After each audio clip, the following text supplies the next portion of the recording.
देखिए, एक बात आपको बताती हूँ कि गौ माता है, आप ऐसे हाथ घुमाएंगे तो इनको सुख मिलेगा, लेकिन ऐसे हाथ घुमाएंगे तो इनको तकलीफ होगी, ठीक है। लेकिन ये तकलीफ ये सहन करती हैं, और जैसे ही अपन यहाँ से इनको ऐसे हाथ प्रतिदिन अगर घुमाते हैं तो बीपी हमारा कंट्रोल हो जाता है। आपको मालूम है? गाय पे हाथ डालने से बीपी कंट्रोल? नहीं, गाय के इस पे ऐसे हाथ घुमाएंगे तो अपने को सुख अनुभव होगा, उन्हें भी सुख लगेगा। लेकिन जब ऐसे हाथ घुमाते हैं उन्हें थोड़ी सी तकलीफ होती है, लेकिन वो सहन करती हैं। पर जैसे हम इनके ऊपर ऐसे हाथ घुमाते हैं, उल्टे क्रम में हाथ घुमाते हैं, तो हमारा बीपी ठीक होता है। ये अमृत है, ये साइंटिफिक है। साइंटिफिक है कि हाँ, गाय पे ऐसे हाथ करने से बिल्कुल बीपी उल्टी ठीक तरफ ऐसे हाथ घुमाएंगे तो बीपी अपना ठीक हो जाता है। और गौशाला में सबसे अच्छी साधना होती है, तपस्या होती है। गलत कह रही हूँ क्या? गौमूत्र जो है, मैं कैंसर की पेशेंट, मैंने गौमूत्र से और पंचगव्य से बनी औषधियों से अपने को ठीक किया, अपना कैंसर ठीक किया है। आप कह रही हैं कि गौमूत्र खाने से आपका कैंसर चला गया? हाँ, गौमूत्र और पंचगव्य से बनी औषधि, पंचगव्य का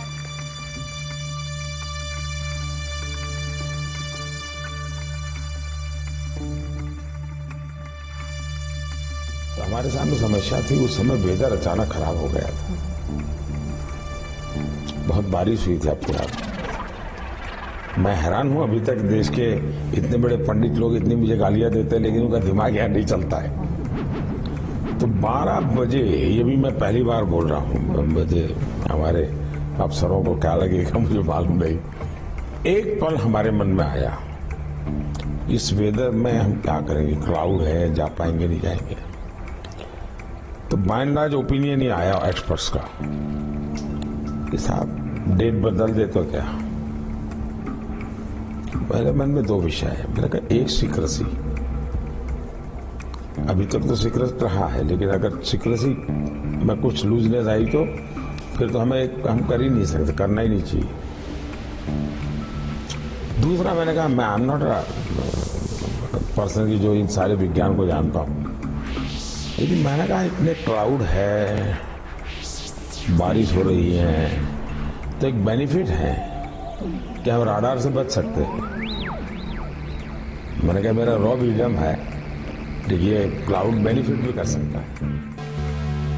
तो सब उलझन में थे, क्या करें। मैंने कहा ठीक है, क्लाउड है, जाइए, चल पड़ो।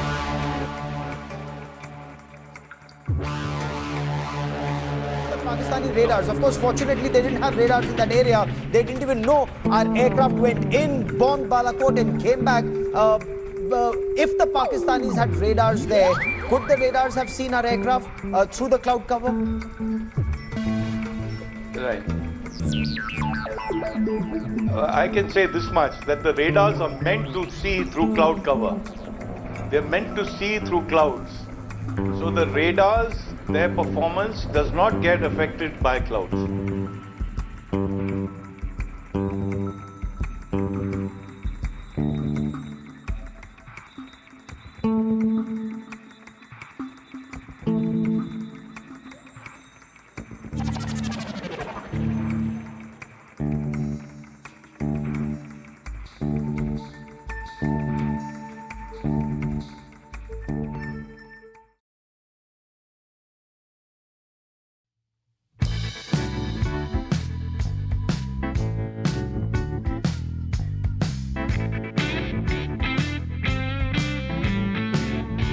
जिंदाबाद सत्यो! इस ओपनिंग मोन्टाज और शो के टाइटल से आपको शायद थोड़ा अंदाजा जरूर हुआ होगा कि हम इस प्लेटफॉर्म के थ्रू क्या बातें करने वाले हैं। इससे पहले कि हम इस शो को फॉर्मली शुरू करें, उससे पहले कुछ जरूरी बातें। जी हाँ, मैं एक 11 Labs का AI text to voice agent Liam हूँ। ये धारावाहिक mostly public news free online resources को रिपर्पस करके बनाया जा रहा है। इस धारावाहिक का मकसद किसी भी धर्म, पंथ, किसी भी समूह या गैर वैज्ञानिक समुदायों नॉन साइंटिफिक कम्युनिटीज़ की भावनाओं को आहत करना नहीं है। इस YouTube सीरियल के माध्यम से और भारत की संविधान के दायरे में रहते हुए हम आज के भारत के साइंटिफिक टेम्परामेंट को समझने की कोशिश कर रहे हैं और अपना ओपिनियन एक्सप्रेस नहीं कर रहे हैं। हम बस फैक्ट्स एज फैक्ट्स पेश कर रहे हैं और हमारे जो कुछ एक दो सवाल हैं वो पूछ रहे हैं। इसलिए इस जर्नी में हमें आपके साथ की ज़रूरत है। तो क्या कहते हैं आप इस धारावाहिक शुरू किया जाए? India is known for its rich culture and heritage. But for centuries now, the ancient Indian subcontinent has gifted the world advancements in mathematics, philosophy, and innovation. Furthering the same spirit, modern India has dared to reach beyond the skies. At a UN convention,